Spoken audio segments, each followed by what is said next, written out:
Okay, great. Welcome, everybody. Come on in. Hello, everybody. Catherine here from the education group.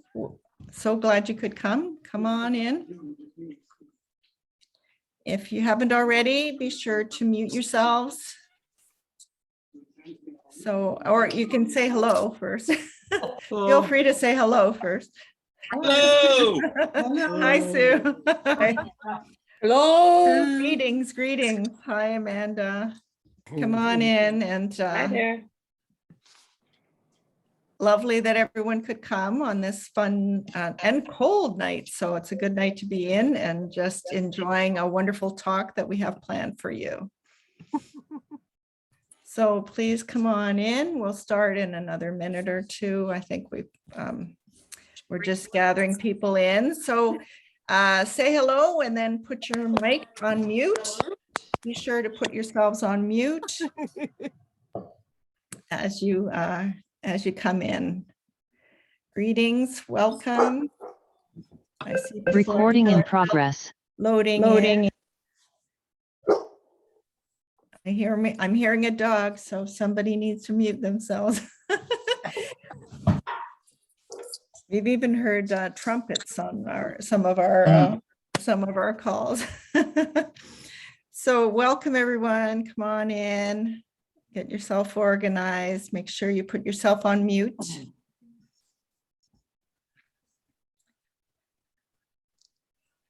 So we're looking forward to a wonderful session tonight. My name's Catherine Palmer. I'm just going to start the ball rolling. Okay. Yeah, feel free to use chat if you want to send a message directly to somebody. Be sure to put yourselves on mute. That's the key message of the moment.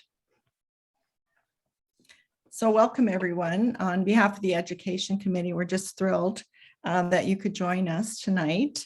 On the Education Committee tonight's hosts are Diane Monroy and Kim Blair, who are both with us, and they're going to be hosting the session tonight.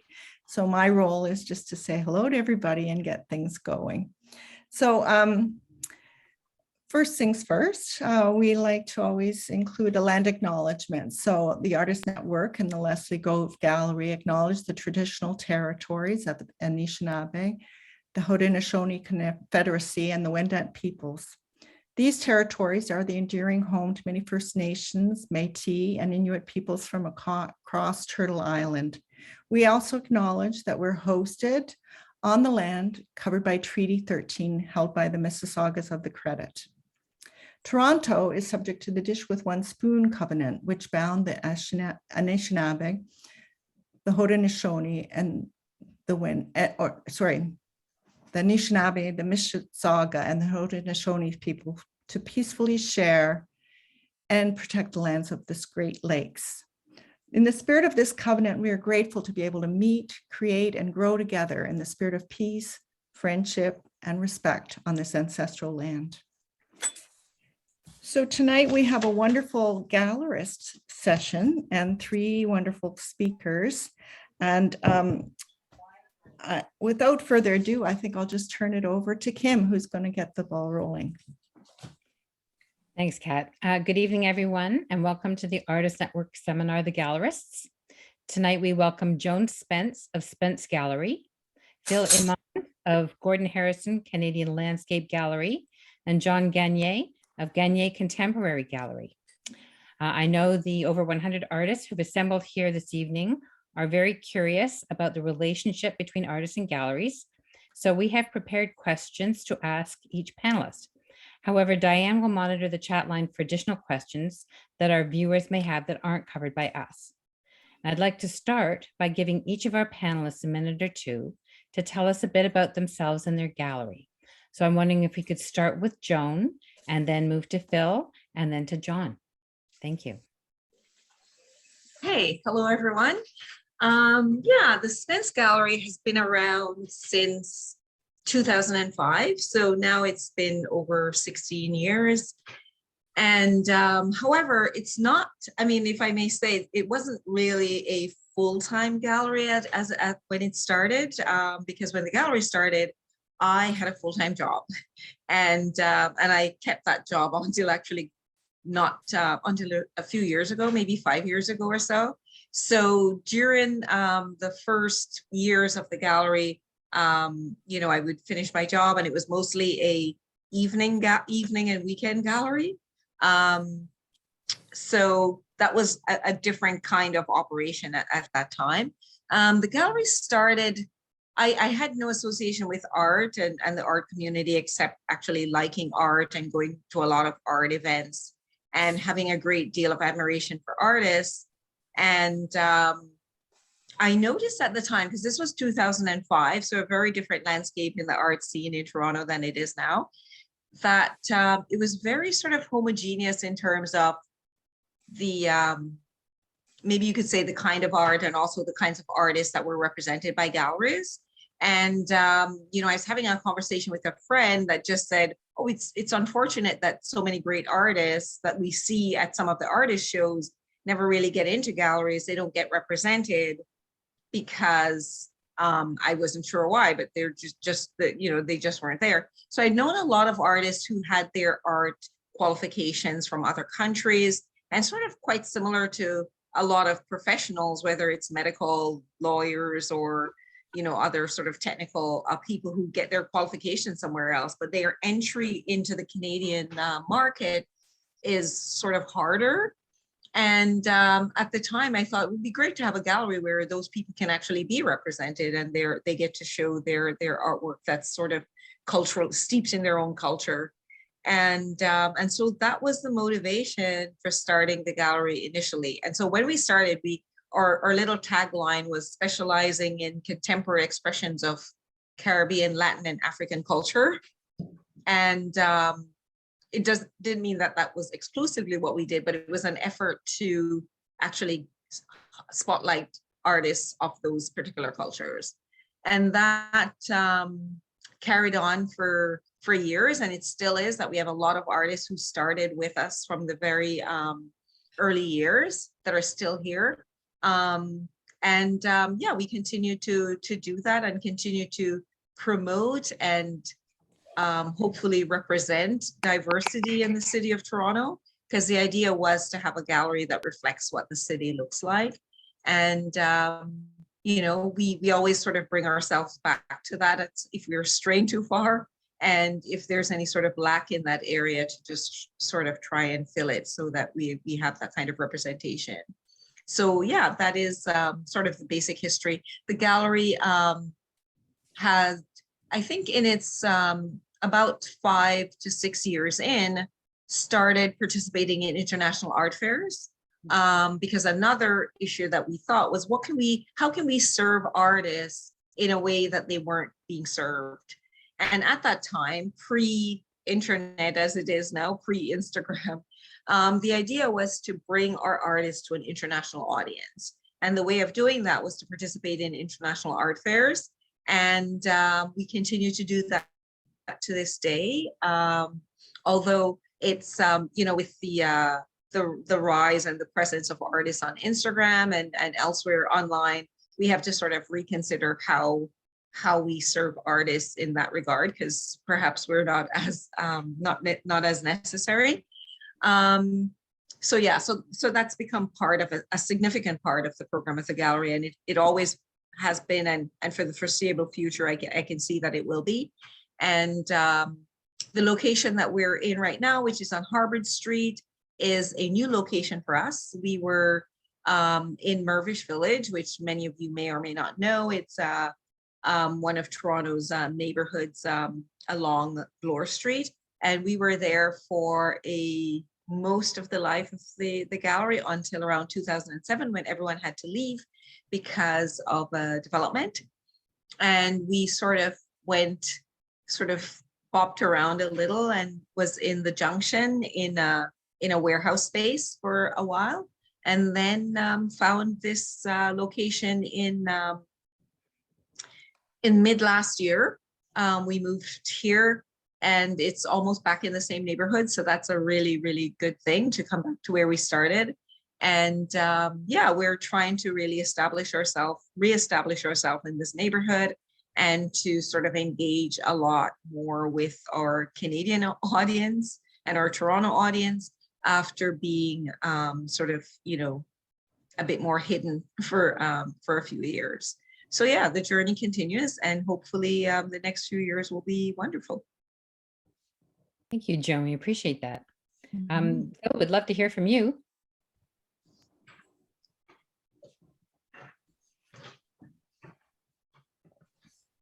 Really? From me, Kim? Okay. First of all, I want to thank you for the opportunity to participate tonight. It's exciting. I feel the energy, and I hope that many of you will get something to work with as you listen to all three of us. It's nice to see Joan again. Glad to meet John virtually.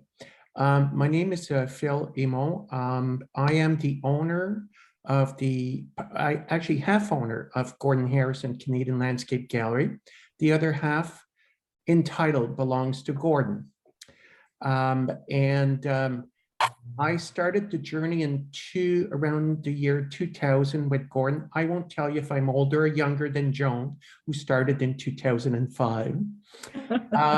But I started it because we started like many artists.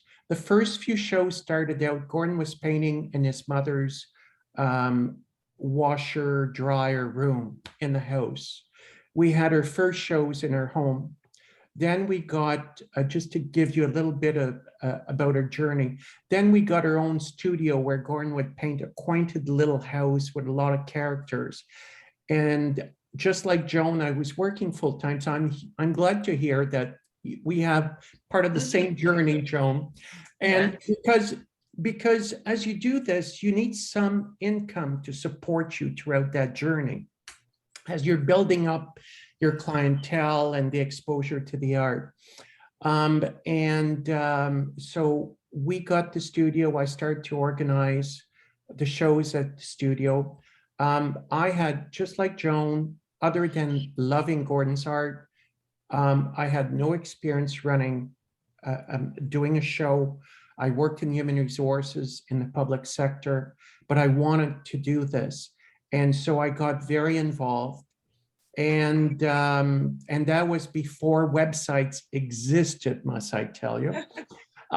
So I'm dating myself. So we started to do the shows and out of the studio. And we started with 30 names on our mailing list when we first started. And today we have, I'm proud to say we have 14,000 people on our mailing list. And that's aside from the social media. But it takes a long time and a commitment to maintain a mailing list. And as Joan and John will tell you, and the artists who are listening to us, your mailing list is your best friend, so we started to do the shows there, and then I got kind of bored because it was kind of repetitive. We did the spring show, the summer show, the fall show, and so I said, what else can we do? And on my way back from work, I saw a sign for lease on Sussex Drive. No, it was on Murray Street, a small little gallery, very contemporary, new space, called the developer, and he ended up renting us the space. It was not big. I would say it was maybe 20 feet long, 15 feet wide, and we started there. In 2007, we opened our first gallery. Gordon, I signed the lease, and then I told Gordon about it. He was quite shocked, and we had our disagreements, and then the gallery opened. And so we stayed there till about 2010. And then I drove by Sussex Drive, and there was a big sign for lease there. And I said, oh boy. So I called, it was National Capital Commission, and inquired into what the rent would be. And I said, it's just a few more paintings every month. Why not? So I signed the lease, and I invited, we went to friends for dinner, and I brought a very expensive bottle of champagne. And I said, I have an announcement to make. And everybody looked at me, and Gordon was shaking. And I said, we're moving our gallery to Sussex Drive. Gordon's answer right away was, how much is that gonna cost? So I said, just a few more paintings, Gord. Philippe, I can't paint anymore. I said, I'm not asking you to. And so in 2010, we moved there and we tripled our revenues. It was a good move because you never know, you know. So we moved there and then the space was quite large. And I said, why? We had reached a time where we said, maybe it's time to give other artists an opportunity because we have a very unique role. We are represented by other artists outside Ottawa, and yet we also represent artists in our gallery. So we worked as a gallery and as an artist, if you want. So we able to understand where artists are coming from, what issues they're dealing with. It's an interesting concept. So we started to represent some other artists like Peter Colbert and so on. But we define, along with Gordon, we defined a vision for a gallery. We knew that we wanted to inspire young people and educate them about the art and to leave them a message so that they experience painting with them and that they would make room for art in their lives. So these are hopefully our future buyers as we're old and walking around with our canes. But it's nice to see them coming back later on years. I don't recognize them, most of them, and they come in and they go, hi, Phil. And they're with their parents, grandparents now, and they're going to university or they finish university. It's like, it's scary. Anyway, so, we knew that we started coaching people.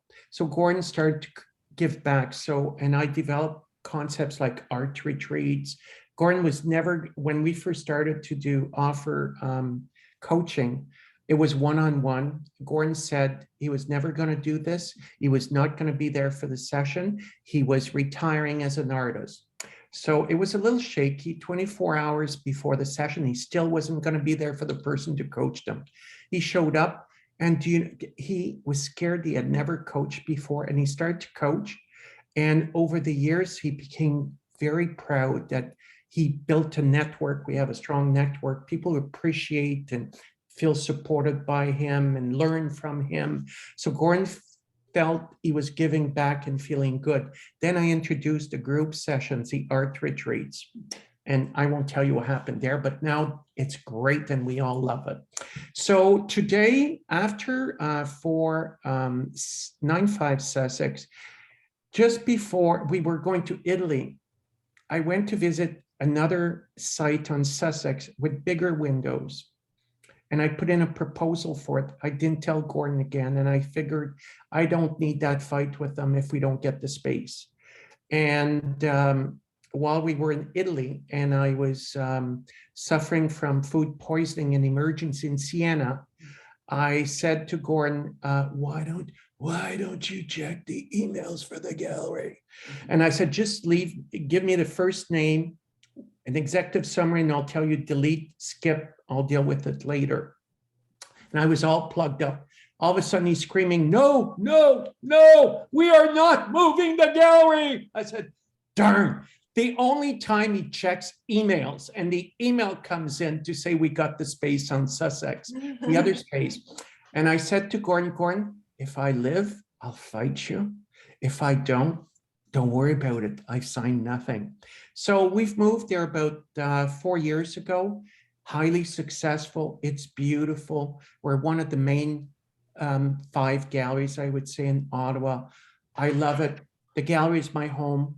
When I walk in there, I feel passionate. I feel happy. I love to be there. And I spent the 3 weeks during the process in the gallery, planning for the year as much as I could, because I love to be there. So essentially, that's how we came about. And we represent 3 other artists per year as guest artists. We call them guest artists.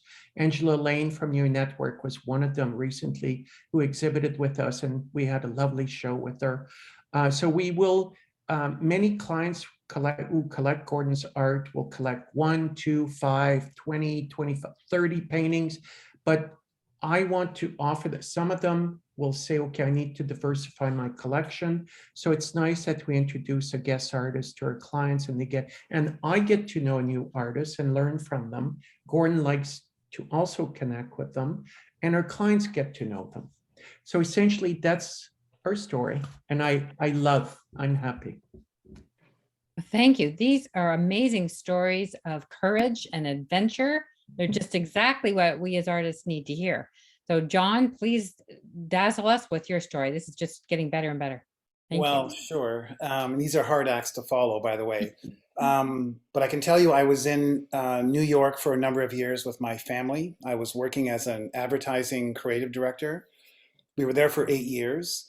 And about midway, my appetite for advertising started to go down. But I was in one of the greatest cities in the world, really, for galleries and artists. And I looked around and it was like, you know what? It's a feast. I was always interested in art. I wasn't planning on a career switch, though. But I started volunteering with some arts organizations, not unlike Artist Network. One was called Arts Gowanus. The other was Arts in Bushwick. And they would put on these massive, open studio weekends, open studio events.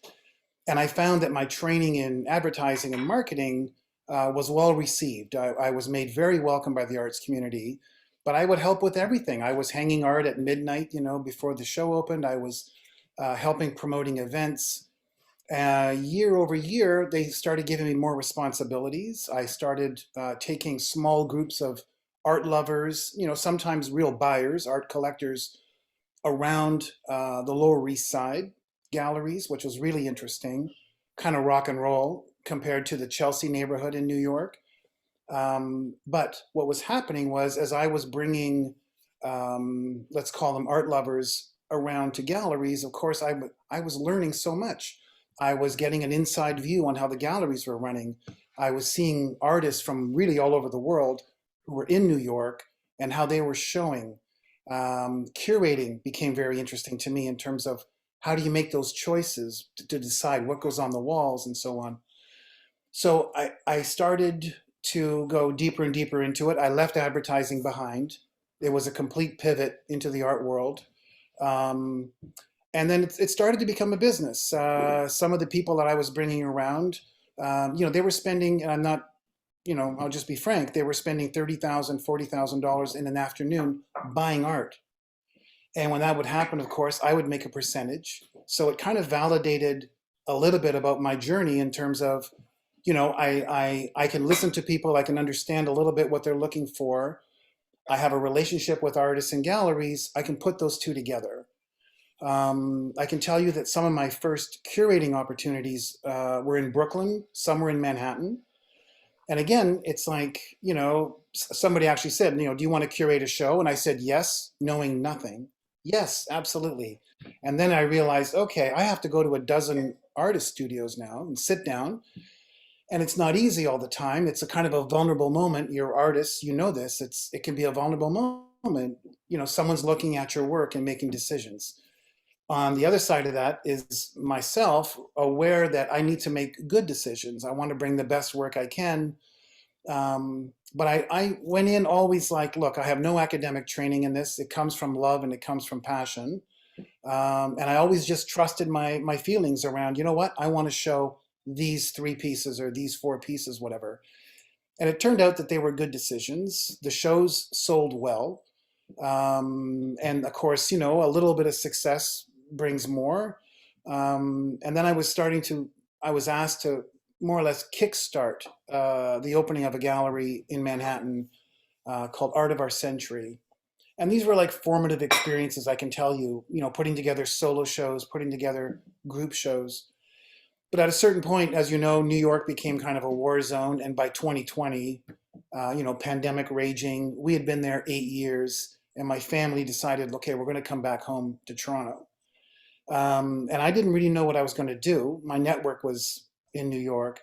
But I do have essentially an old stable, an old barn on the back of my property that opens up into a laneway. And I looked at that thinking, I put shows on in bars in Brooklyn. I can put a show on here. So I spent the summer of 2020 essentially cleaning out and outfitting this old stable into Gagne Contemporary. And I started, really, I just had to look around the neighborhood. It was kind of a shock, but up and down, well, I'm in Leslieville, but all over the neighborhood, there are artists. And I started to meet people. Some of my best connections ever have been through artists. So working with one artist, an artist will say, hey, do you know this person or that person? Very quickly, I had 10 artists in my first group show in Leslieville. That went very, very well. Now I've had 4 shows. And I'm planning for 2022, I'm planning for 6 or 7 shows. So it's been a very interesting journey. I've been I'm really grateful, but I've been so surprised. There's a wealth of talent in Toronto. Every time I go to an event or I go to a gallery, I keep getting my mind blown. From my first time now, I'm thinking about perhaps Gagne Contemporary goes into an art fair this year. I may try that. But so far, it's been solo shows and group shows. I'll just finish off quickly by saying, coming out of advertising, a lot of what I did was social media. So I put a lot of effort into online sales. I started on Artsy. I found Artsy to be a little bit stiff. And at one point, after about 1.5 years and very few sales, I moved to First Dibs. Some of you might know First Dibs. Right now, if you go to gagnecontemporary.com, that essentially is an e-commerce platform on First Dibs. And I'm selling, 2 pieces, sometimes 4 pieces a month. And these are both the US artists and the Canadian artists. So I'm really gratified by that. I spend a lot of time, I'm a one-man band, not unlike these folks. Spend a lot of time putting email blasts together, social media posts together. But I'm gratified that the work that's selling out of the gallery and online is going, like, in some cases overseas. There've been a lot of sales to Europe. Most sales, frankly, have been in the US. And of course, right out of the gallery, those sales are happening in the neighborhood. People are coming from different parts of Toronto. So there's been a lot of support, and I'm really looking forward to 2022. Well, thank you very much. It's amazing to feel the love for artists and the desire to help artists. So we really appreciate the 3 of you coming here tonight to share your thoughts. Now, I put together some questions. They're just my questions. So Just before we start, there's a question in the chat for Phil, if you don't mind. My apology for that. Absolutely. Phil, could you please tell us how is the process to start a gallery at home? Any legalities? Legality.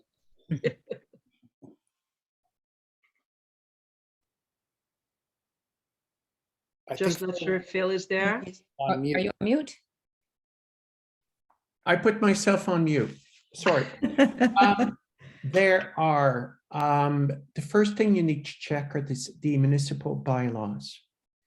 And that is very important. Gordon and I chose to combine in Ottawa, not the gallery, but the studio and the house. And luckily for us, when his mom passed away, we wanted to buy the house from the estate and do a major reno and turn it into, John, you'll love this, I call it our New York homes, because it's all open. There are no walls in the house, and absolutely no walls except for the washrooms, which I guess I couldn't do without the walls there. Anyway, surely enough, one of our neighbor whom we've known for 25 years and had drinks every Friday, who lived beside Gordon's mother, decided to stick us a stick into our wheels. They had suggested we buy the house. They were happy we come, but then they got scared because we do, just like John, shows out of her property. So they actually contacted bylaws, and I had called bylaws before we bought the house. And luckily for us, about, I think we've been here 6 or 7 years, they had just changed the bylaw to allow that if you had a home-based business, you were allowed more, you were allowed as of when the year we bought, luckily there were stars up there, more than one client at a time. Because before the bylaw in Ottawa was that you could only have one client at a time in your home. Now, the bylaws say here in Ottawa that if you obstruct traffic, you obstruct the pollution and pollution, smells, or what's the other one? Noise. Then they can shut you down from operating your home business. So this guy was determined because he had seen what we were doing at the studio. And when I did the studio shows in the summer, they coincided with Open Door. So we had probably 2,000 people who came to our show over a weekend. Isn't that beautiful? And so this guy next door decided to do a petition and go to the neighbors. This is somebody we had drinks with every night, to sign a petition because he said there will be no parking left. They have thousands of people. And one of the neighbor came to us and said, Phil, we thought you should know because we love you guys. We're not signing this. We told them, go stuff it. Anyway, he didn't go very far because luckily the neighbors loved us. And he got about 10 people on his list and he presented it to the city. And there was a big bylaw exercise. And so we started their first shows and I was very concerned about, I had somebody out there. So we put in touch, like people would direct people where to park. You couldn't park on our street because I didn't want, because it was that sensitive. The neighbor was out taking pictures with his camera. There are rules about sandwich boards. So you got to find out what are the rules. Sometimes it's okay to break a rule until they call you. So anyway, he didn't win and he was very upset. And he sent me an email and he said, we're going to shut you down. Well, we're still here. We're still doing shows out of the studio. We have an Open Door. And in fact, this show has grown because of me, a little bit like Joan and his neighbor in Leslieville. Other artists contacted me because they wanted to put together a network, and we created the new Edinburgh studio tour. So I was on the organizing committee. So all of a sudden, it wasn't just us doing this, but a number of artists opened up their homes in the neighborhood. Nice. So that's how it started. So you need to make sure you look at the bylaws. You need to call your insurance because in case somebody injures themselves on your property. And of course, there's the other bylaws, the bylaws or regulations, got to make sure about, the taxes and things like that. But those are, I don't know if John or Joan can add, but for me, those are probably the most important ones. I'll just say quickly, I agree. And it's interesting that you had that experience. I mean, to be frank, I'm running a gallery out of essentially a stable in a laneway. And we did have a complaint. Somebody complained. And right now I'm working with a lawyer and an insurance company to get our ducks in a row so that we can be, the best neighbors we could be, but also, I'm saying, I agree that we're moving ahead. We're lining up shows, and until somebody really, really comes and takes it all away, we're up and we're into business. So can I ask you, John, what was their motive? I don't know who it was. Okay. No, but why they did that? Was it because you were running a commercial operation? Yeah. Okay. I mean, it's a long story, but the short story is we don't know who it was, but I'm working now with a few experts to get it right. I spoke to another gallerist actually. It's a great gallery. It's called the Dre here in the East End, and Drew said to me, he said, "Man, just keep going. Put the shows on. It'll be great publicity if they come and they want to shut you down, but no, we're gonna do the right thing. I mean, I'm gonna do the right thing, and as I say, we want to be here for a while, and we want to be good neighbors. Yeah, and for us, as another example, we share a common entrance between the two properties. So the neighbors said, I'm not kidding, you'll love this, guys. This is exciting. The neighbors said, if one of your client comes up the mutual laneway, they will be confronted in a very unpleasant manner. Oh, He's a no. lawyer. So I call the police. I said, that's a threat. So, and we never use the laneway. We use, thank God we have another entrance. They come in through we open the garage door. We have a big sandwich board, the painting out, and people love it. And the other bylaw to think of is if you're going to serve wine, if somebody complains, make sure you have your license, or monitor those that drink wine when they come on your property. Right. We had a lady who came and all she did was eat and drink and eat and drink. And somebody came to me and said, Phil, she's had 7 glasses of wine. She's on her bicycle. Can you go speak to her?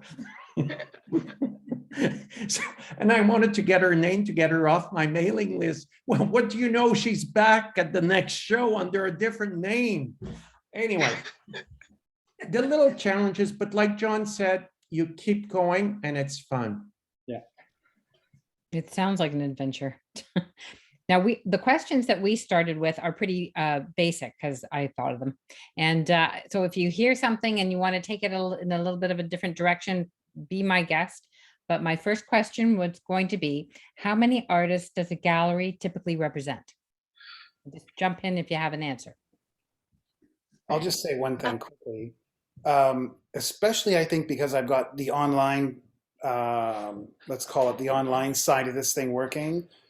Not that there's no limit, but I don't have a limit. I really look for artists that, work with conviction and are kind of obsessed about something. I don't have a number per se. I'll just be straight out. That's very interesting. Well, I can say I've imposed a number on myself for no reason except it seemed to have worked. And I like to say, okay, I won't go over 30 artists. And part of it is just wanting to be able to manage it and be able to sleep and be able to, things like that, like knowing how much time and effort you need to sort of give to artists. It's not like you're giving each artist the same amount of attention at the same time, but just being able, for me, I think I want to be able to serve each artist in the way that they either want to be served or that you can serve them, just so they're not just on your roster for the sake of it, but that you can actually have a plan. It's like, okay, this is what I'm doing with this artist and that artist. And it all takes time. And also recognizing that artists are at different stages in their careers. So what they expect of you or what they not demand, but what they need from you is also going to be different. So there's some artists that are newer and they might require more effort in terms of how much direction you give them or how much, attention you give them. And then there are other artists where, they sort of know the drill, they're on it, they just sort of keep trundling along and stuff like that. So that's my self-imposed number. It's arbitrary, completely arbitrary. And I'm sort of above it right now in a little way.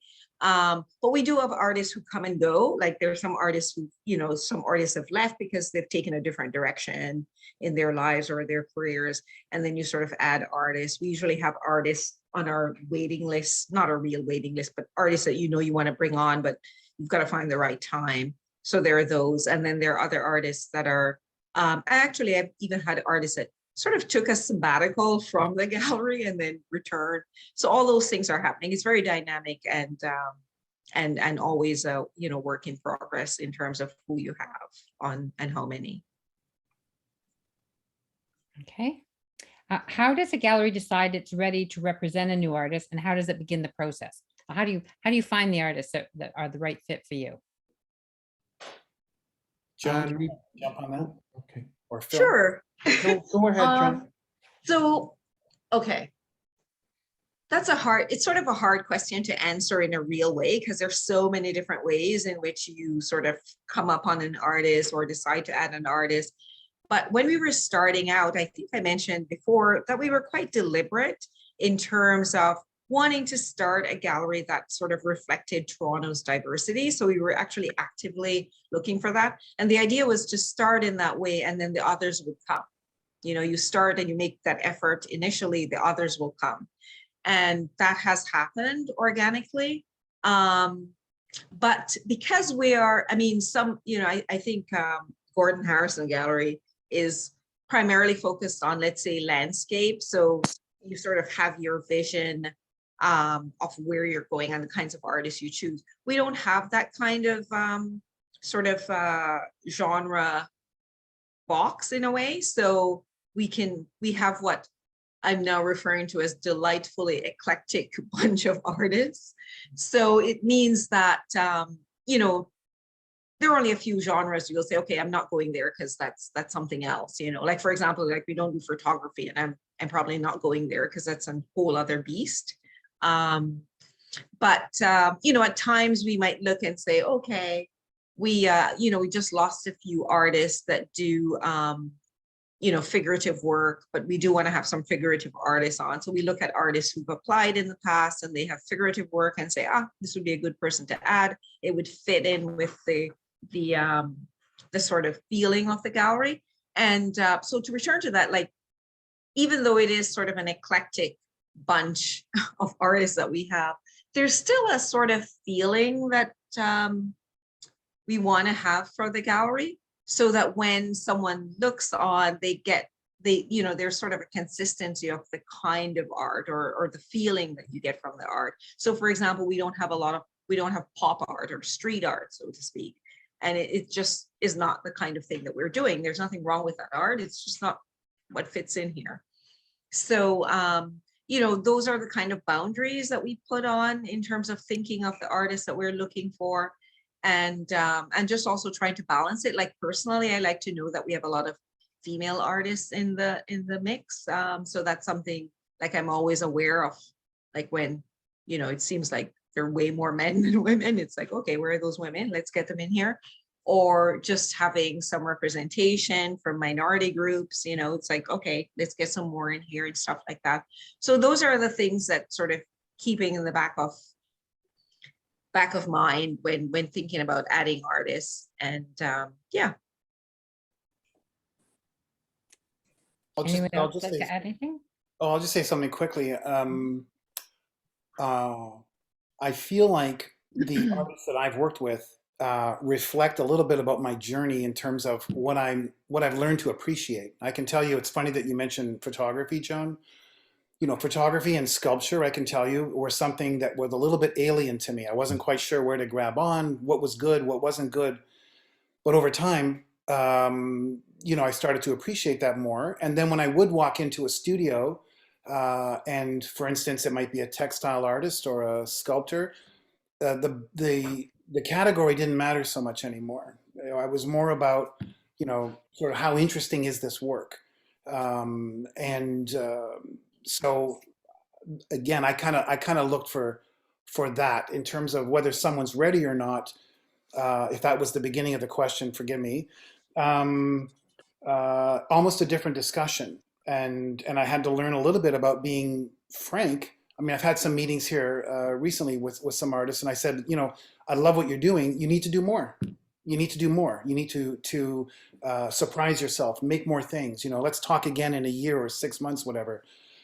But with that in mind, around diversity and inclusion, that's a reality, and that's a good reality. Beyond that, it's, you know, what do I get excited about? I mean, I've got screen printers, as I said, I've got a wide range, and I sometimes wonder if I might settle down at some point. Like, will I kind of settle into a type of work? I don't know if that's right or wrong. But right now, it's the appetite that I have is for, you know, things that I feel are really interesting, and so that's my barometer, if you will. That's great. That's really good. Tim, there's a very good question down here on the chat, and it applied to the three of the presenter down here. How do you prefer that artists approach your gallery? So maybe I'll start since I haven't spoken yet. I like people, first of all, because we're so busy, I like people to send me a portfolio.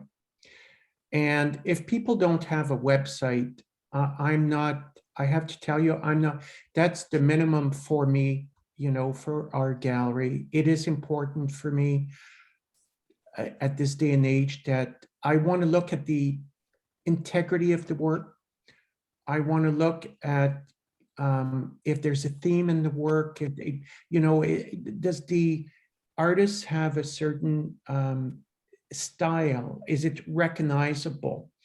But how do I like them to approach it? First of all, by sending me a portfolio of their work. If they happen to be by the gallery, I don't mind. Some galleries really hate it when they do this. You really have to sense for what is the culture of that gallery. So for me, if you pop in and you say, hello, Phil, I'm an artist. Oh, I'll say, nice to have you. Here's my card in case you want to look at my work. So I will be curious after they leave when I have time. I'll put those cards aside and then I'll go in and I'll look at the website. And I will keep them, the ones that I find a little bit like what John was saying, you have to feel connected to their work, or that my clients will connect with their work. They also have to be in line with what Joan said. We do have a vision. We are in the Canadian landscape. That's our theme, urban scenes, Canadian landscape. So it eliminates a number of artists as well. But we also, unlike other artists in our gallery, we also have sculptures, stone and glass as well. I love sculptures and I find they complement the paintings so beautifully in our gallery. So the ones that and to be honest with you, when I go to, we do fairs still, we work really hard, whether it's the artist project, one of a kind, any type of art fairs or galleries, art fairs to start off, I go in and I looked and I looked and I look. I always say, if I was to have a show, which artist would I pick from the show? And I'll do that 3 times. And if I come up with the same name, then I will speak to the artist and invite a conversation about potentially doing a show in their gallery. If I go to another gallery, I will look at the artwork on the walls. And one of the messages I want to share with the artist is your signature on that painting is your other best friend. If I'm going to see a painting, some people will do initials or won't sign the front of their painting. You're doing yourself not a favor, because as a client would go in, they see the name, it's signed, they're going to Google find you. That's your best marketing right there, your signature, as long as it's legible. So I will find artists often on my own through art fairs, as well as looking to art galleries, or I'll go on other galleries' website outside Ottawa and just be curious, because I know more or less the caliber of our galleries, the caliber of what galleries, and I'll go in and look at what artists they have and browse through their website, say, oh, this artist is interesting. So that's what I do. So I'm sorry. So the question is around what's the best way to approach the gallery? Is that right? So, yeah. That's correct. Oh, sorry, I missed that. Yeah, as an artist. So that's I do actually, Phil, I do some of the things that you're talking about. I can tell you what not to do. I've had people walk in with the portfolio and hand it to me. And at one point I'm holding things. I'm going, well, I don't know what this is. I don't know who you are. It's a bit abrupt.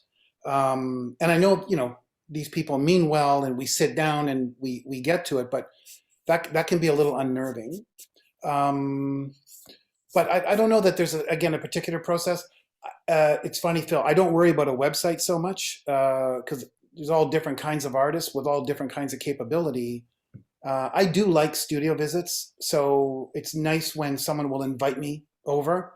And if I kind of see something interesting, in terms of what they're sending me, that helps.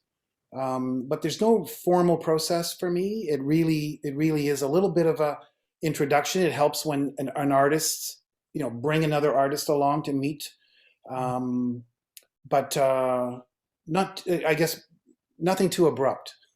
It's nice to sort of come in a little gently and have a conversation, and then kind of get to the work.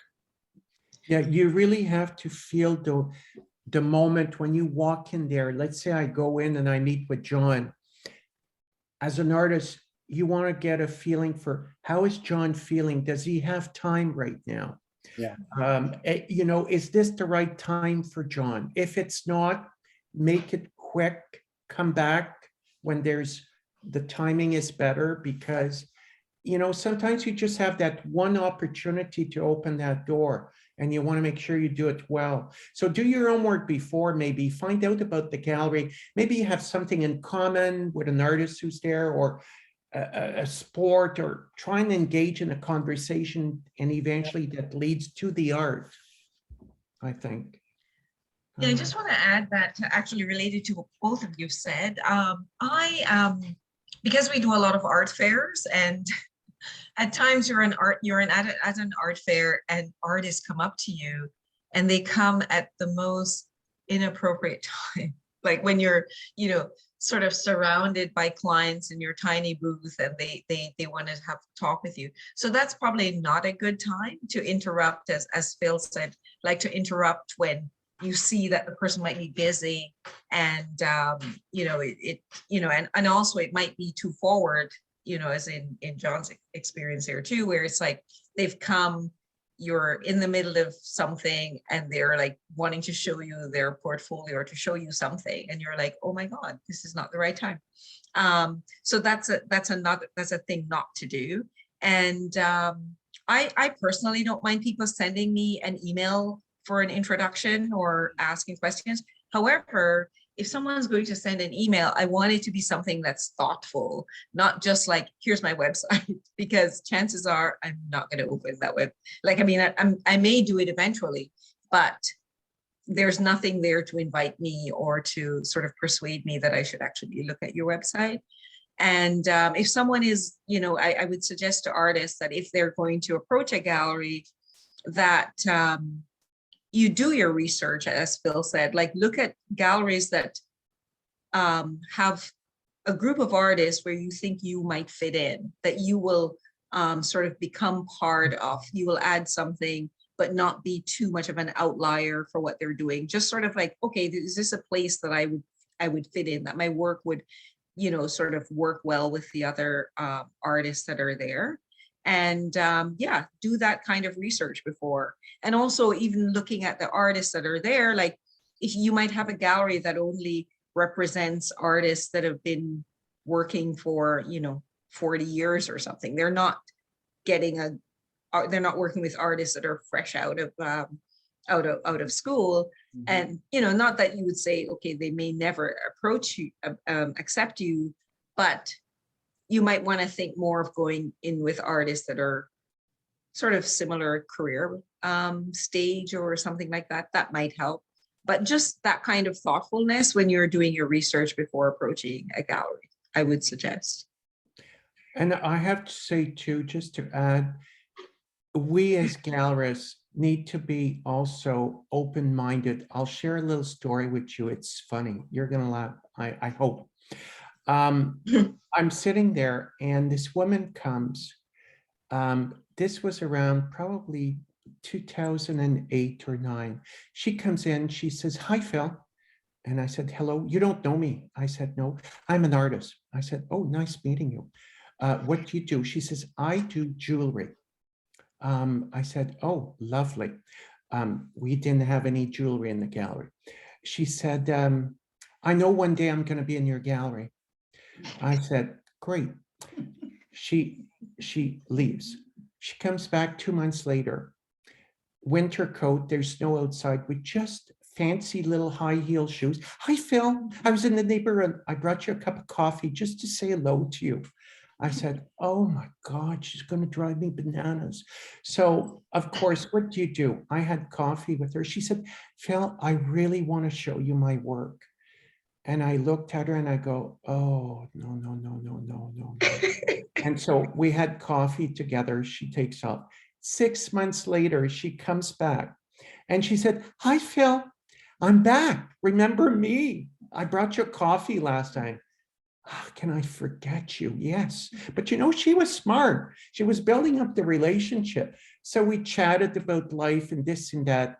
And finally I said, "Okay, she works so hard. She's desperate." I said, "You know, next time you come, why don't you bring me some of your jewelry, you know, like, and I can look at it." Well, within 2 days, she was back. Hi, Phil. She opens her purse, an old-fashioned purse, and in there was all her creation. And she took them out and put them on the desk. They were amazing.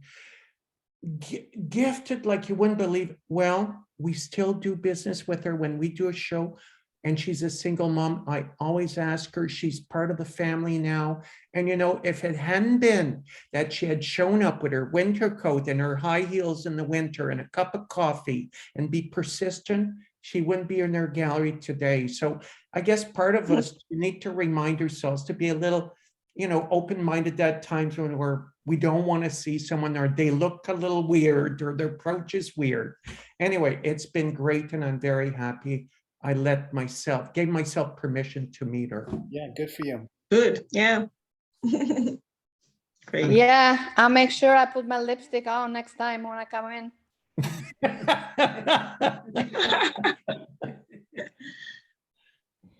Unfortunately, a lot of us artists are really shy. So we're so into what are the rules to do this and get it done right that we're probably going to have to ask you, for those who don't think like that, what should we be bringing to our meeting if we do get your attention? For example, a portfolio. What are you going to be looking for if you've invited somebody to come in and talk to you because there was maybe something in that website or in that show that caught your eye? What makes a good portfolio? Who wants to go first? I'll say something quickly, and this is from even the advertising days. You know, I've hired a lot of people, and portfolios and advertising are, you know, the ticket in. Not too much. Don't bring too much, and you know, bring your best. When you think about it, if you want to win the day, you want to get a yes, at least a yes to the next step, which might be a studio visit or whatever. But I'm going to keep this short. I don't get many people coming in with portfolios. I get more invitations to go to studios, which is a whole other gig. And we can talk about that later. Interesting. I will do FaceTime if they want to do FaceTime, show me their studio work. Most of the artists, I have to say, that have come to our gallery, we've asked to exhibit, I've actually seen a body of their work, whether it's an art fair, a studio show, a gallery somewhere, or they invited me, like John said, to see their work to specifically as an appointment to their studio. I do get the odd person who shows up. I remember just last year, somebody came by cab and I said on Sussex, and I said, what's happening there? They were pulling out these gigantic paintings and they brought them inside the gallery. And this artist said, I'd never heard from this artist before. And the artist said, I came by cab, I brought you these, I'm going to leave them for you to look at. I was like, no. So, and on top of that, it was not a good fit for the gallery. And I felt so bad, so bad. Because I know that many artists really want to sell their work. They need representation. They don't know how to approach a gallery. And it makes me sad sometimes to have to say no, but you know, I look at my wall and I go, okay, this is real estate and it's got to roll, it's got to flip. I can't have it sitting there. Even Gordon, I will say, I'll look at a painting and go, Gordon, we're not doing a collection of this. I'll have this on the wall for 6 months because it's too specific for specific clients. No more in this collection. Please, I'm the artist. I said, I'm the gallerist. I don't want any more of those. So,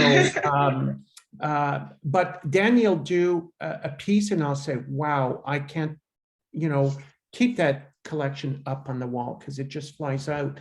But yeah, no, a person showed up with large paintings in a cap. That was a first for me. Don't do that. Now, what about a body of work? If you're looking for a studio visit, what sort of studio should you be expecting? How much work should there be? What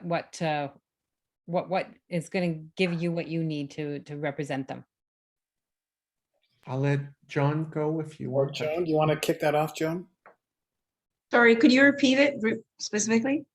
If you were going to be doing a studio tour, how much work would you expect to see from someone who's hoping to get into a gallery? How much work?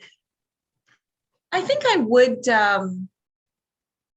how much work would, it's not, I'm not so sure it's the how much, it's sort of like how it's presented in a way, because sometimes, if artist has different series that they're working on to sort of like, pull out whatever series, for example, if there's a series that they want you to look at, then sort of like have that presented in such a way that you can get a sense of what the series is, and you can see how they've developed that, and I think it was Phil who said you can see that that you can see the artist in it, like you can see how the continuity or the sort of like consistency of their work and stuff like that.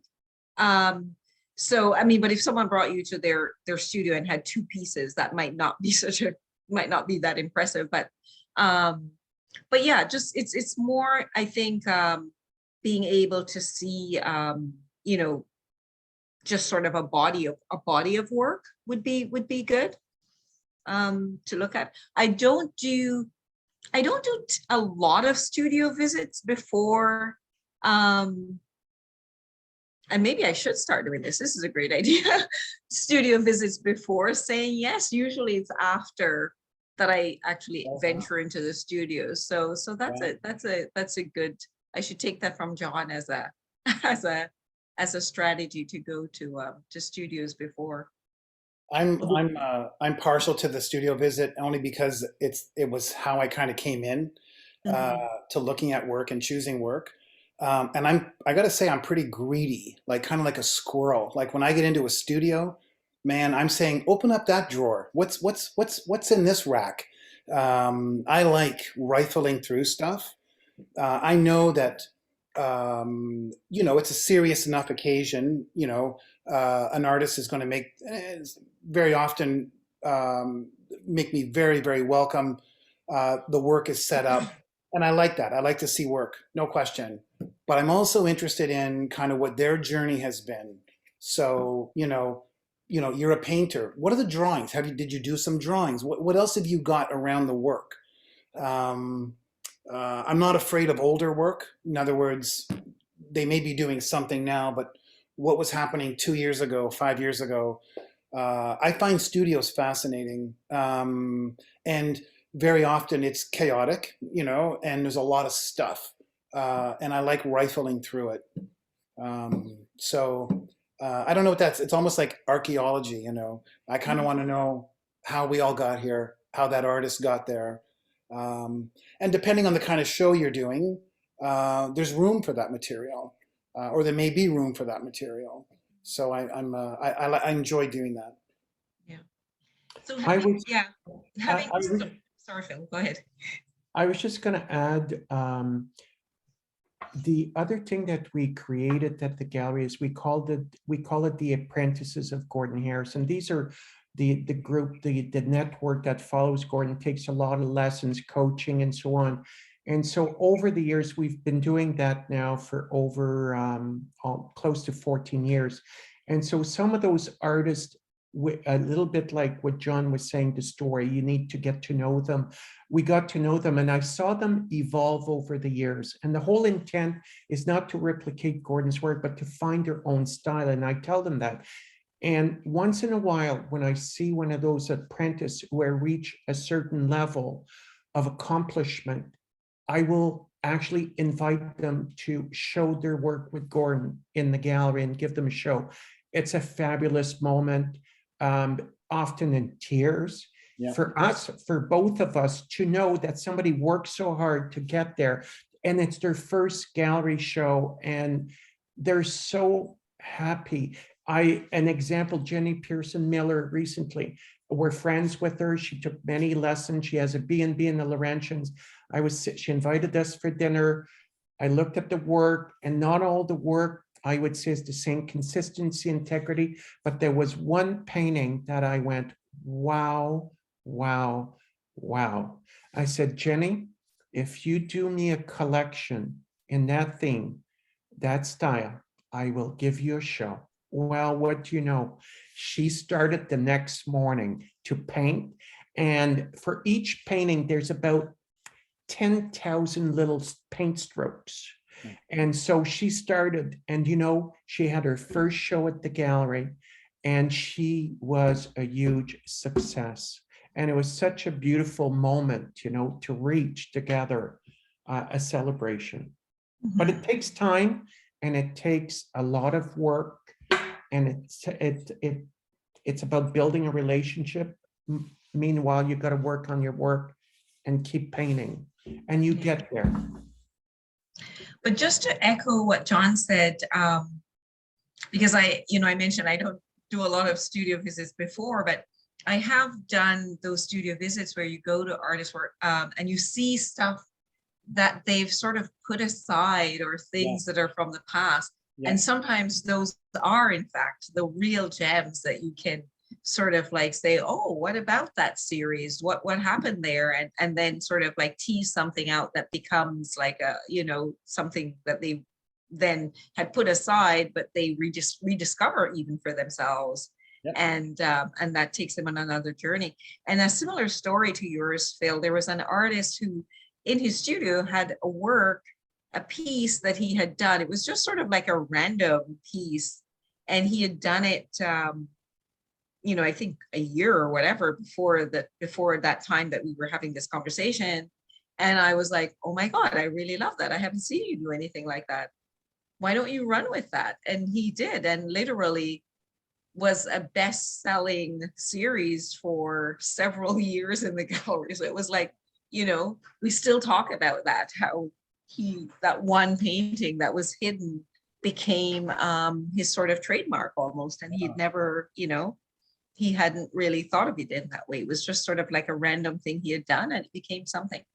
So yeah, studio visits can be exciting, and you never know what you find. Like a treasure hunt.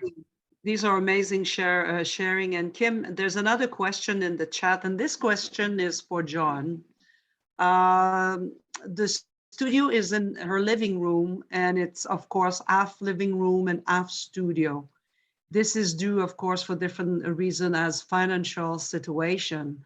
And the question is, have you ever been into a home studio where the studio is in her living room? What is your thought?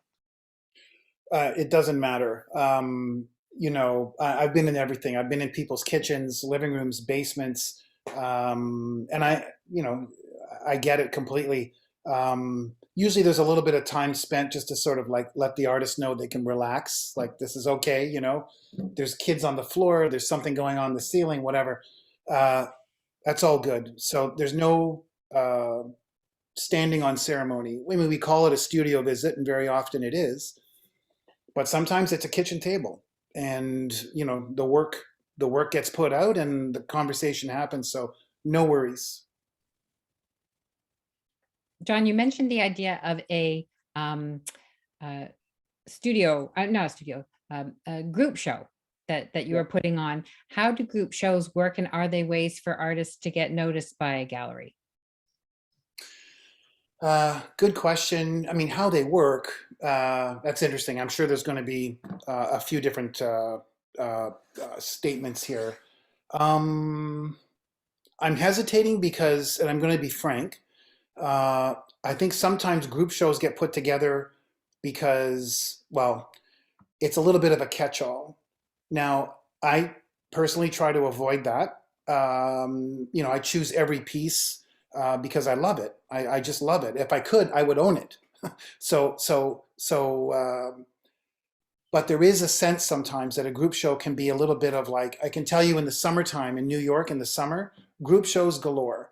Because, the city's not always paying attention in the summer. And it's like, now's the time to sort of get our artists up on the wall, have a little bit of a potluck. I try to avoid that.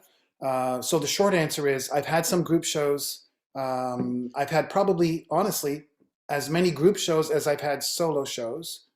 And I try to make them count. There's generally a bit of a theme, like something kind of tying it together. But I don't belabor that. So I'm sorry, I keep losing the thread. Is the question about how it gets done?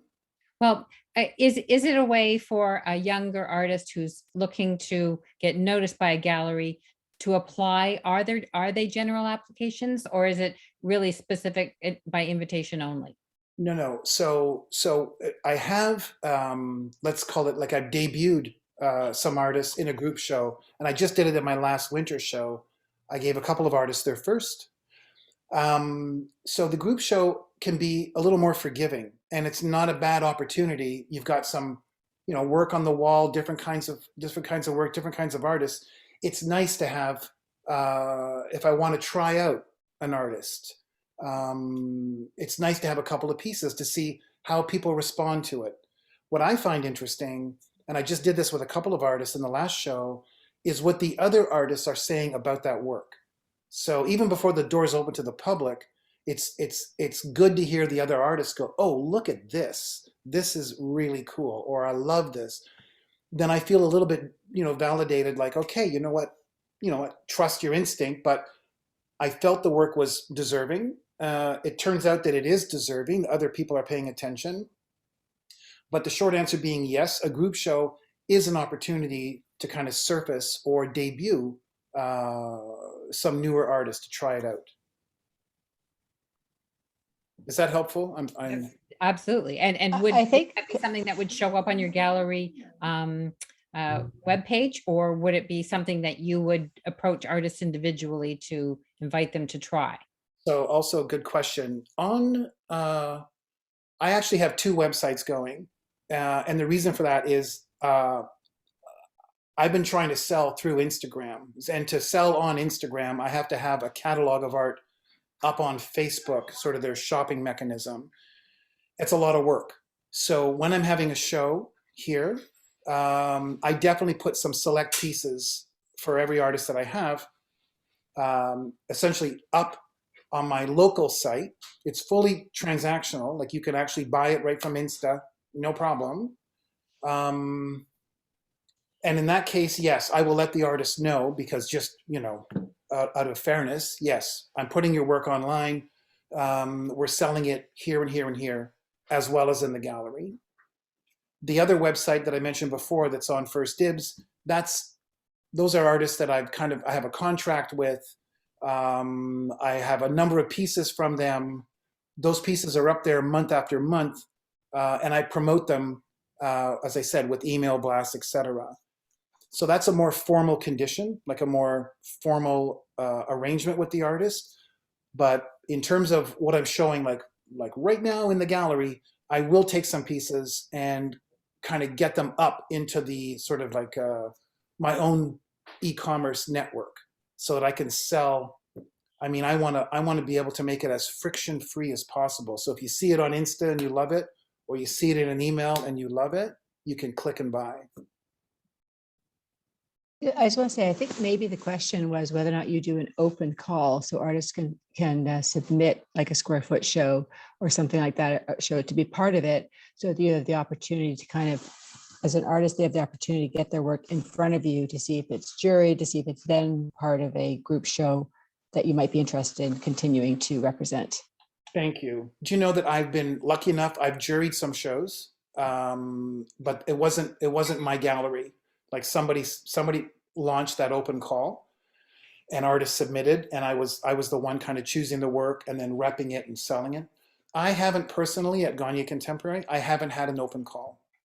And I don't know why. Part of it, I don't even know why. I just feel like I'm kind of hands-on.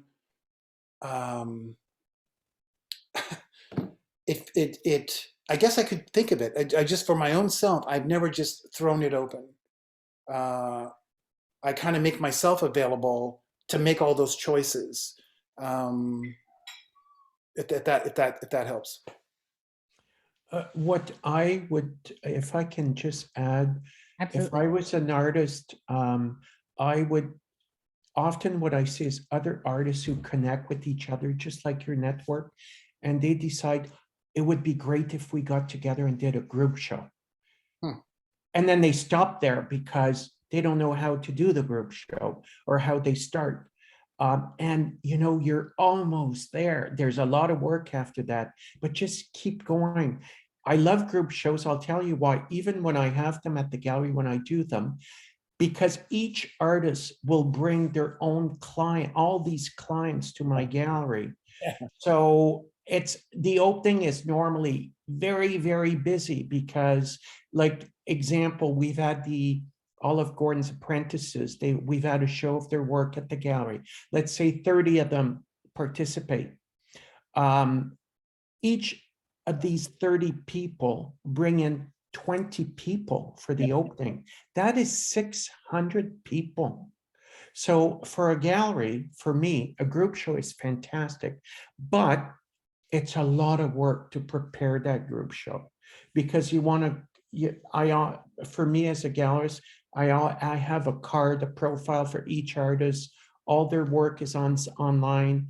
I want to get to know them so that when they're not there, I can sell their work. I know who they are, what they do on a day-to-day, when they paint, when they don't paint. I can speak about them intelligently, but I love the group shows. They're just a lot of work for a gallery to prepare, but it's great for an artist. And not only that, but when you do a group show and you're an artist, the clients of another artist will get to know the other artist. So everyone benefits from these, but they're a lot of work, but they're great. I've never done an open call for a group show. And it's probably because of that reason I think, oh my God, that's so much work from the open call perspective. But the idea of a group show, nothing against it. When the gallery first started, that's all we did were group shows. But there were group shows of our own artists, not artists that were sort of outside our roster. Yeah. So I'm wondering then next, what kind of relationship should an artist expect with a gallery? It sounds like there's different levels, like perhaps you casually represent some when you're just introducing an artist to put them on Instagram or on your webpage, and then perhaps there's others that you have a formal contract with because they're with you for the long haul. How does that tend to work? How do you grade the different relationships, or are there different relationships? I think you kind of nailed it there. There are some more formal arrangements and some less formal. Yeah. Can you Sorry. describe them? What's a formal relationship? Like, do you have a contract and Yes. how does that look? Yes. So I have a contract. I generally, and it's very forgiving. It's not exclusive. So that I frequently have an artist say, look, I'm getting 2 of these paintings that you have online. They're going to a show. So either you put them on hold or you work out a percentage, how that might split if it sells or whatever. But yeah, I have a kind of a generous contract with the artist. It stipulates, the percentage that pays out a time, but it's not exclusive. And then that's as formal as I get right now. And I have a feeling between, Joan and Phil, they probably have more to say around like true representation. I put a lot of effort into the relationships that I have. But I wouldn't call them like true formal representation. I don't know why. I'm still kind of making it up as I go, to be honest. But then, there are more casual relationships. Now, these are, equally important, but I don't have contracts. We have an arrangement and understanding, and I work as hard as I can to make that successful for the artist and for the gallery. I see it's the opposite for us, John. In our gallery, I insist that there be an agreement between the gallery and the artist. And then here we are, Angela, listening to me. And Angela, we didn't do this for the December show. But I do this for a number of reasons: to protect the artist and to protect the gallery. Yeah. And the reason I have a clause in there as an example. I'll just give you, and you guys may disagree, but this is our position as a gallery, they have to sign something saying that their work is priced the same everywhere. So if a client buys it out of the studio or out of a show or out of another gallery, the price is consistent. Yeah. Because it's a reputation of my gallery. So if I have a client who comes in and says they buy a painting from a guest artist, and then they end up finding that the work sells for less out of the studio or out of another gallery, it's my reputation from my gallery. So they need to sign that off, that the pricing is the same, consistent. Yep. You have to make arrangements about who pays for delivery and return of the paintings, damage of the paintings. These are all important. Consider how long, what happens if the artist sells a painting while themselves or another gallery and the painting is in your own gallery. The more it's, and I've learned so much over the years about different scenarios, that it's very important for both parties to do that, and also to have a consignment list that you both agree on. Very important. So I like a formal arrangements. I like them to sign something, whether it's short-term or long-term. It spells out the commission, the length, what happens if an artist wants to pull out a painting. You know what? I think that's smart. And I think that's your experience talking, because I had a couple of instances in the last couple of shows where things kind of went outside the lines. Like something happened and it was like, damn, you know, I hadn't seen it coming. I should have.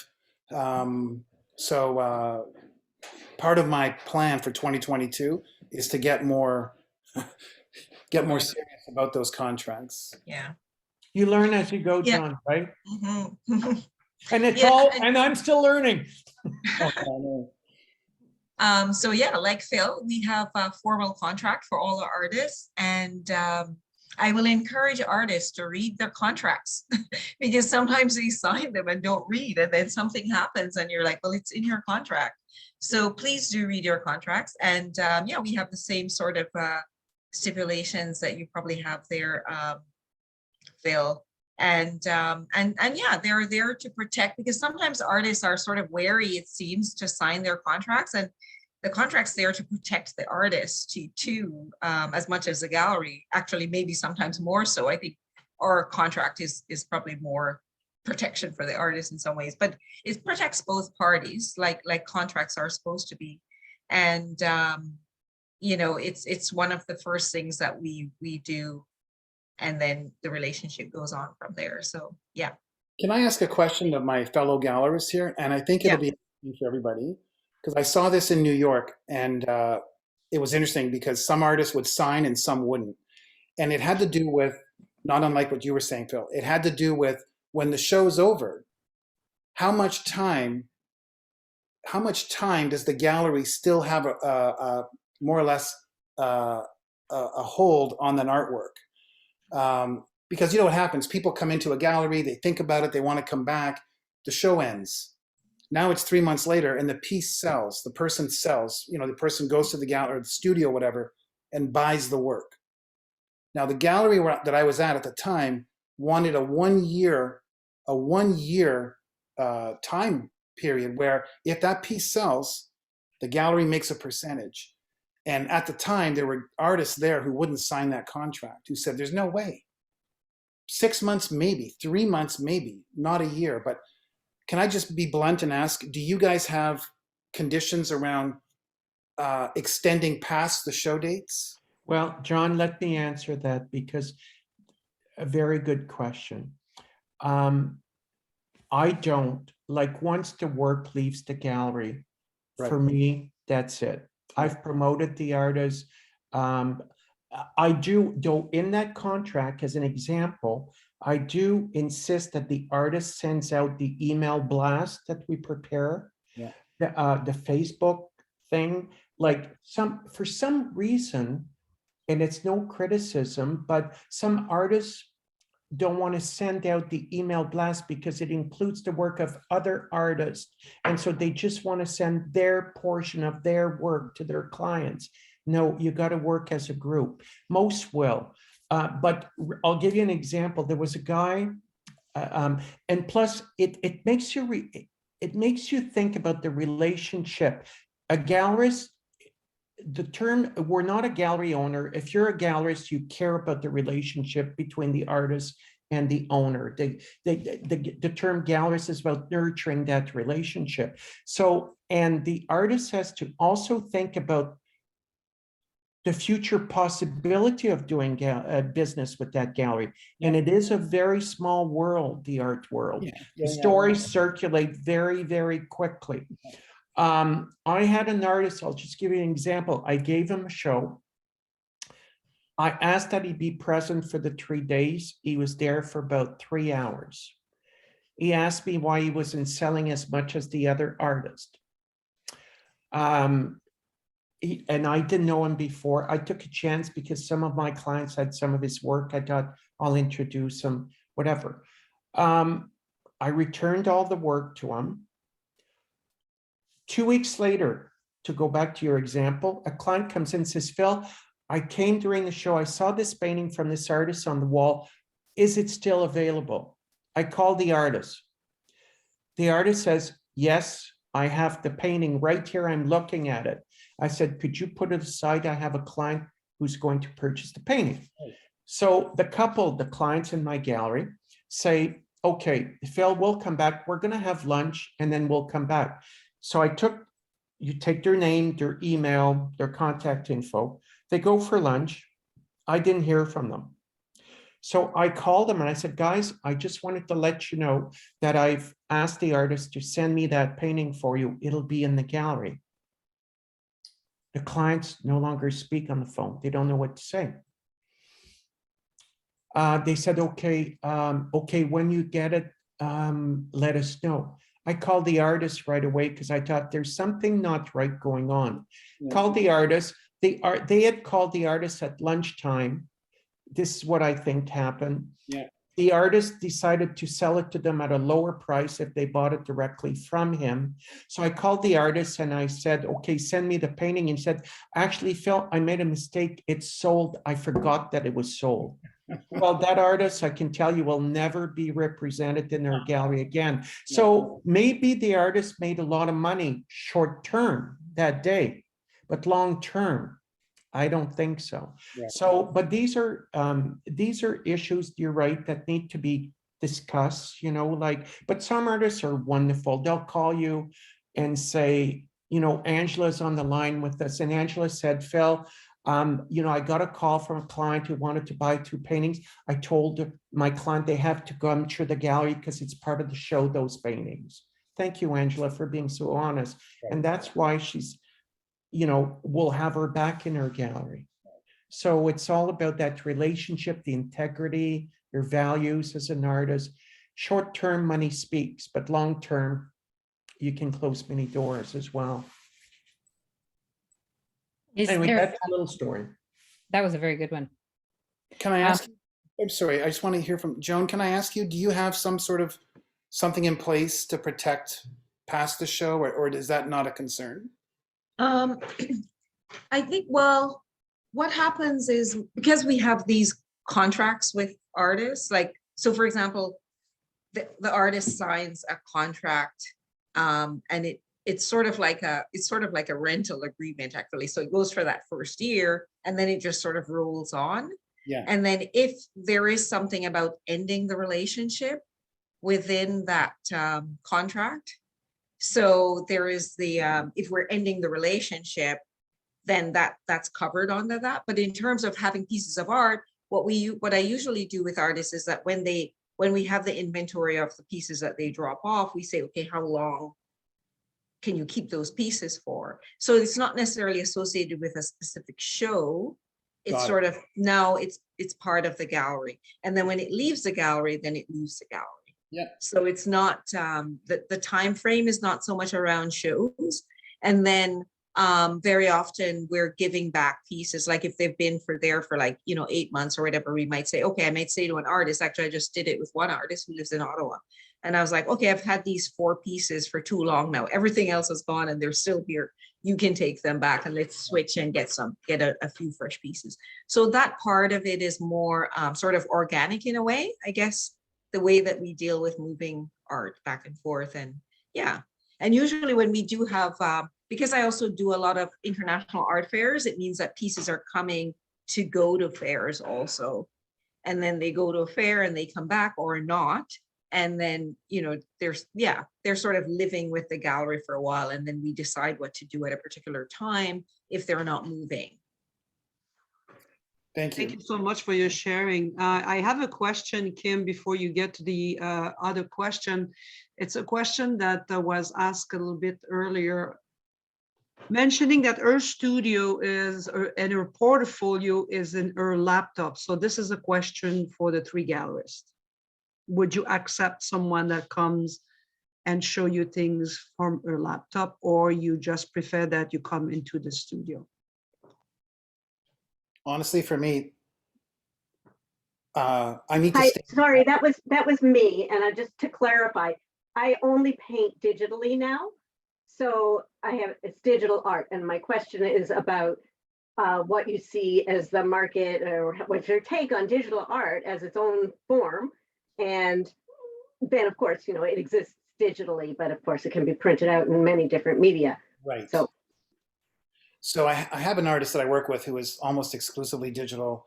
But what I was going to say, and thank you for the clarification, but I was going to say, I don't mind looking at it digitally. I don't mind looking at work in any sort of form, but I do love, and I think in terms of a buyer, if I think in terms of a buyer, I want to stand in front of it. I need to stand in front of the work for real. Digital is a bit different because, as you say, that can be printed out any number of ways. And I may think about that differently too. If it's a digital piece of work, like native digital, then what I'm seeing on screen goes a long way. But I also often go to, when it's printing, I want to be there. Like I want to see it. But as a general, you know, rule, it's like, yep, I can look at Insta or digital or an email all day. That's fine. But to take it on, I definitely want to get in front of it. Thank you. I had a question too, that in regards to the contract, is there a standard percentage that an artist should expect when working with a gallery, or is it fluid, or how does that work? Aha, the big question. Now the for cards Jen. go on the table now. Yeah. Oh my God. Well, Well, I will just speak about our gallery. If the standard rule is 50%, so we charge 50%, and you know, we know what it goes for because we are in other galleries and we run our own gallery. So you know that you have to pay for rent, advertising, mail out, and you're paying to access the clients of that gallery as well, right? So you get to benefit from all this. So 50%, although seems like a high commission, it is standard across. Some galleries may agree to go for less. I don't. I will do less when we do, example, an apprentices show, group show. I'll charge 30% to Gordon's apprentices because, you know, they support us, they take lessons and whatever, and I want to give them a chance to succeed. And the prices are not as high as other paintings, but the standard rule is 50%. And I hear even in New York, John, maybe you can comment, it's even higher than 50%. It is when an artist can draw that, like a bigger name artist can actually set some of their own terms. Again, cards on the table. I was working in New York for commissions like anywhere from 25 to 40%, but I didn't own the gallery. Now with the gallery that I have, I work 55-45. So 55% goes to the artist. Part of that is, you know, and it may be inexperience on my part, but I have a hard time taking half. But that 10% difference, I think, is I guess part of my work to support and help promote the artists, I'm okay with that. So 55 goes to the artist and 45 goes to the gallery. That's where I am now. And our Spence Gallery does 50%, and we've always done 50%, and it's sort of like, yeah, the standard that we're accustomed to. Yep. Yeah. I was just going to add too, we also do shows out of Toronto and designer homes.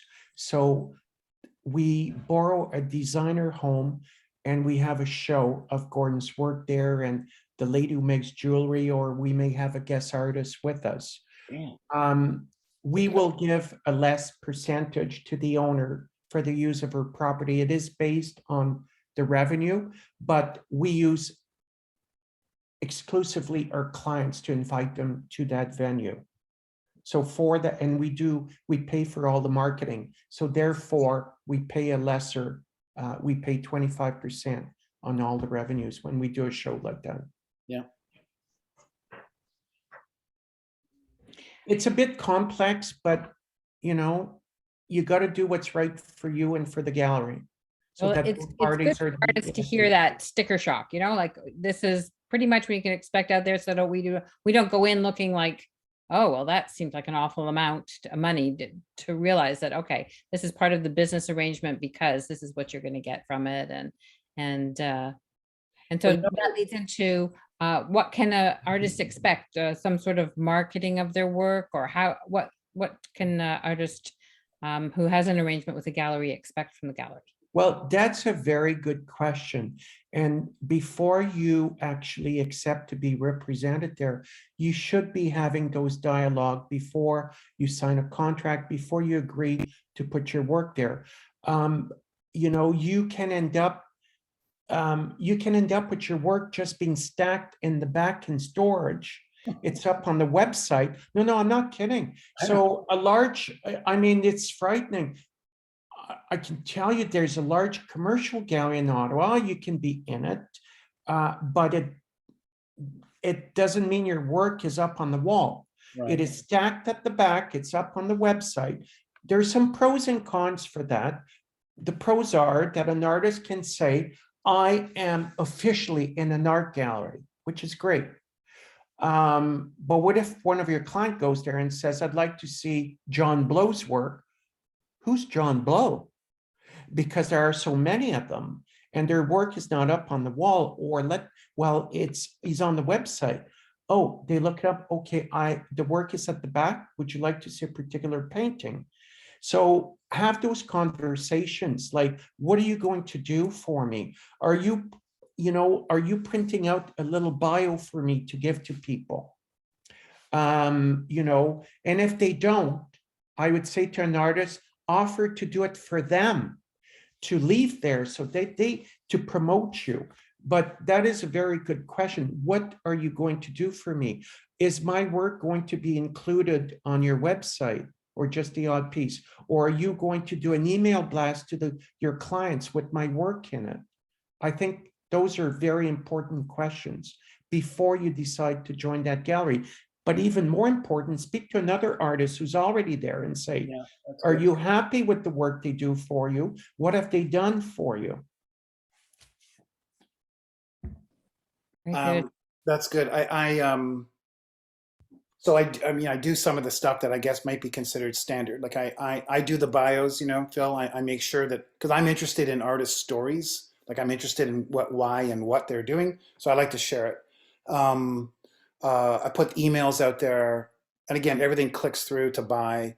I started doing this in New York, where I would bring the artist into the gallery and I'll do like a video interview. And I call them 1+1, so that with the artist, we're talking about one of their pieces of work. And then with the same artist, like, is there another piece of work in the gallery that you're interested in that you want to talk about? A different artist, a different piece. It's a nice way to kind of surface up two pieces of work. It's on my phone. Sorry? I'm sorry, I thought I heard something. So, you know, email for sure, social media for sure, video interviews, definitely.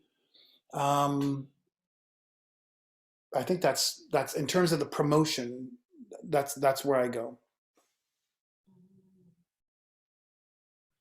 We also do a mail out when we do I know it sounds, we do an email blast to all of our 14,000 clients. But I also do a mail out. When I do a mail out, I'm not kidding, or not everybody's on our actual Canada Post mail out, but if I do a show, I will do a hard mail out. And it's about $6,000 to $7,000 each mail out. Yeah. It's a lot of money, but I always say we don't count in dollars in our household. We count in terms of it's one painting, it's two paintings, you know, like if you do a mail out. So if I can sell two paintings on that mail out, I've recouped but it just profiles your gallery differently, like, because people have cut down so much on costs, and I know it's expensive, but you wouldn't believe how many people collect your invitations, and they keep them, and they come back 5 years later with an invitation that they received to buy their first painting in our gallery. Yep. They work so well. It's amazing. I remember a lady who bought a painting and she said, Phil, don't be offended. I start to paint. I'm going to show you my studio. It's a little room in her house. She says, I hope you're not upset. She opens the door. I start to cry. She had all along, what do you call it? The wood that splits the wall there, the Wainscoting. Wainscoting.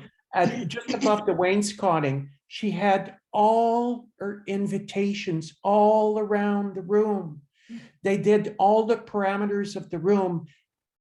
I cried because, number one, I thought it was so beautiful. And she said, when I paint and I wonder, what would Gordon do? I looked at one of the invitation and it inspires me, or what colors work together. But I cried because she did that, because we obviously touched her, and you know, she's feeling still coached by Gordon. But it made me realize, my God, we've done a lot of work. Like each one of those cards was a show, and she must have had at least 150 of those.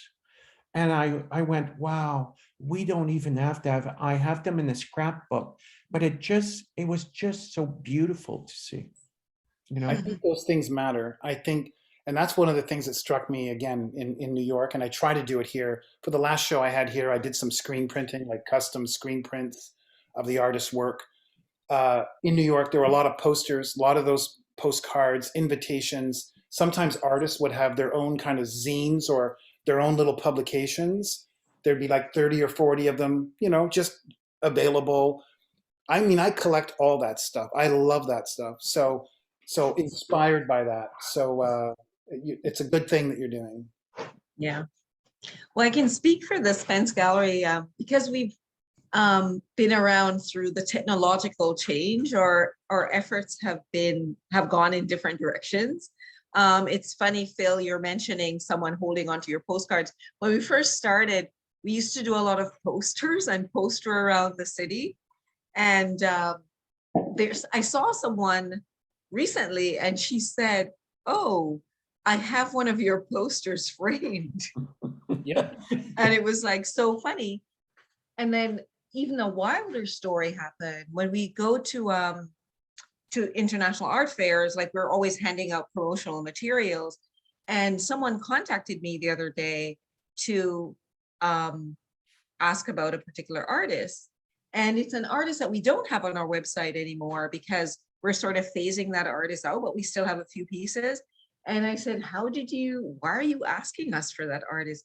And she said, oh, I went to an art fair in New York in 2008 and I got a bookmark, and I used that bookmark I've been using that bookmark since, and looking at these artists, and I wondered about this one artist. So I just thought, and it was quite incredible because that's like, you know, almost like over 10 years ago, and she was still using it. And I was like, wow, that's amazing. The power of the promotion, right? So yeah, so we go to international art fairs and we do hand out a lot of information there. And very often it's like years later, someone will come back and say, oh, we saw, you gave this out, or we picked something up, or even looking in the magazines for a show and say, oh, we saw your name in a magazine, or we saw this artist in a magazine, and there you are. So, there are so many different avenues for promotion. And, we've now moved to this new neighborhood. So we're doing a lot of promotion within the neighborhood, like, the Canada Post mail out that they do on different streets to everyone randomly. So we do some of that. I'm not as active on social media as people think I should be. And that's because, personally, it's not that interesting for me, but I know I should be there. And yeah, we have accumulated not as many as Phil has, but thousands of people on our mailing list. And most of them are actually international as opposed to being in Canada. And that's just because we do a lot of international art fairs. And I have to say, during the pandemic, those people kept us alive. So I'm really happy that we had been going to those fairs. So yeah, there's from the promotion side, we do a lot and hope to continue doing way more in the future. Yeah. So Kim, I'm just going to jump in for a sec because I'm aware of the time and people have been so generous. Our gallerists have been so generous to share so much. So I don't know if you have some words that you wanted to say, Kim, to.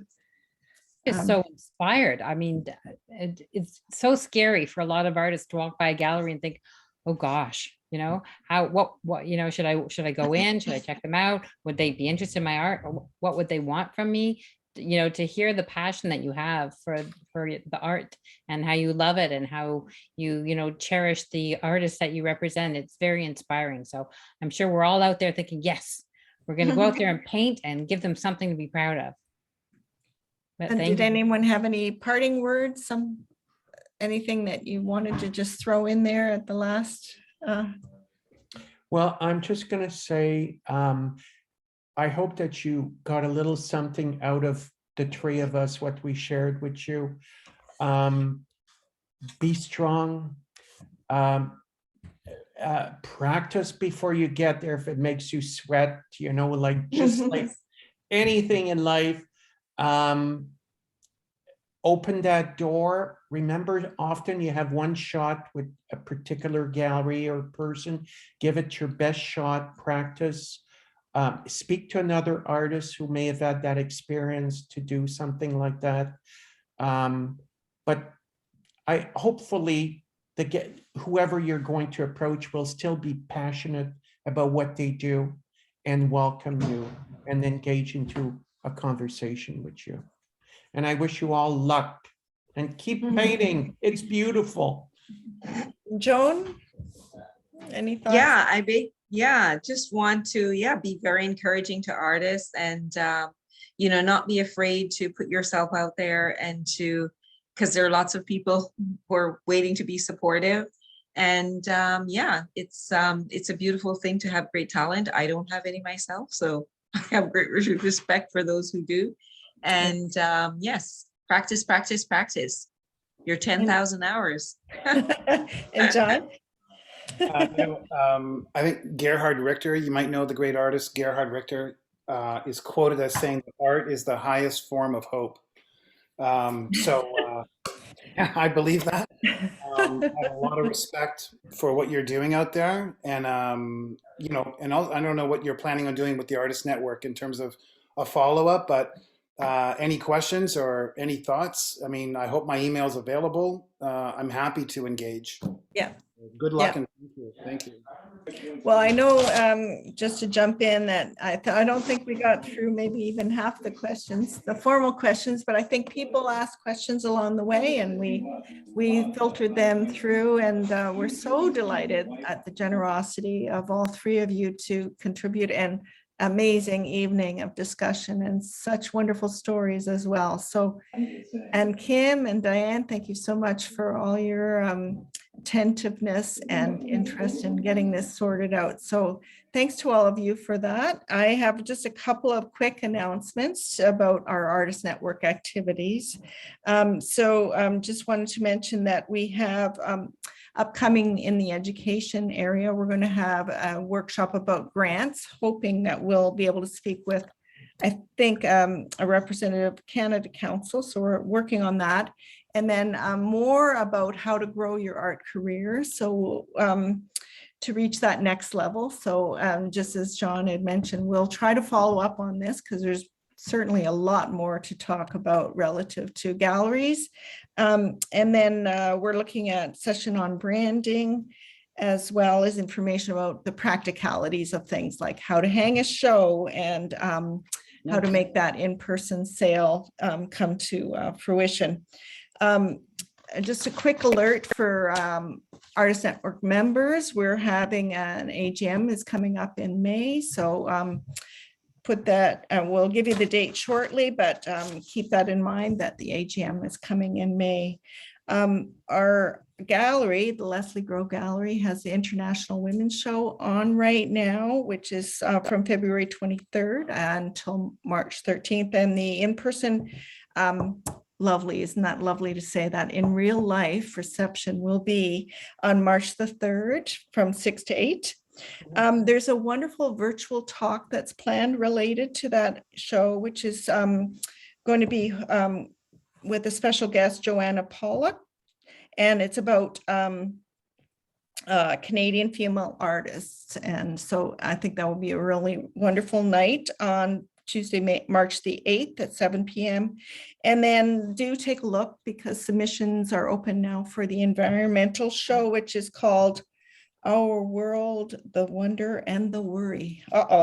Anyway, that's coming up shortly. Kate, did you want to say something?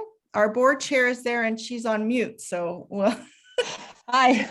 Yeah, I'm sorry I'm late. I'm at the cottage. It's very cold. But I just wanted to also, as chair, really thank the three of you for giving your time and experience and your real openness and authenticity to really help artists succeed. It's really fabulous and appreciate it very much. A remarkable evening. Yes, go ahead. Yeah, just one more thing I wanted to remind people too of is that the submissions for Riverdale Art Walk and Art Walk in the Square are also still open. So get your portfolios together, and that's a great way as well. A lot of gallerists do come out to those shows to kind of get that preview of what's out there.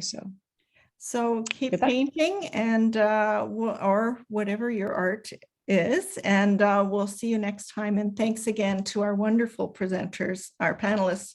Thank you. So appreciative of your time tonight. It was a wonderful evening. Thank you. Thanks to everyone who attended. Take care. Cheers, everybody. Goodbye. Bye. Thank you. Thank you so much.